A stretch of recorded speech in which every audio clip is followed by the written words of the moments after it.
There is a common misconception that you have to be ready to be a disciple of Jesus. We often think that there is a certain mark, whether that be age, maturity, or skill set, that people need to reach before they're entrusted with responsibility. When I look at the first disciples of Jesus, you can hardly see their readiness.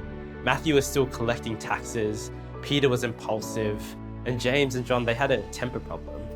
Yet Jesus called them and saw their God-given potential. When it comes to engaging Gen Z in the church, we need to make the shift from trying to keep them in the church to releasing them in their God-given potential.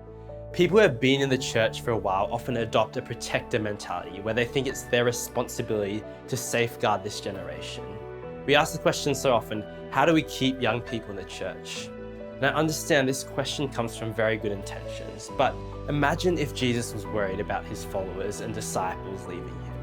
He had the complete opposite mindset, where he often evaded the crowds and raised the standards higher so that uncommitted disciples would fold. Never once did he beg his disciples to show up to gatherings. He himself was simply attractive. Perhaps there's a lesson we can learn from that. How about we focus on empowering young leaders to be everything God's called them to be, rather than trying to safeguard them from falling into bad behaviors. When we manufacture behavior we want to see in them, we're simply symptom managing rather than getting to the heart of the issue. Instead of begging young people to come to church, which we so often do, how about we reveal Jesus to them through our words and actions, who was attractive and still is. When God called me to plant my church, the burden that was on my heart was having so many people in my connections who had gifts, talents, and potential, but they didn't have a space where they could see their potential unleashed. Because of our belief in what young people can be and our intentionality to empower them in their potential, our community is becoming a vibrant church of young people who want to see God move in their life and in the world.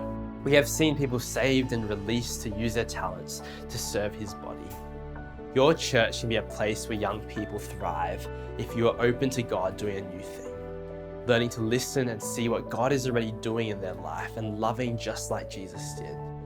We need to shift from focusing on the behaviors of young people and see and understand that God is already working on their hearts.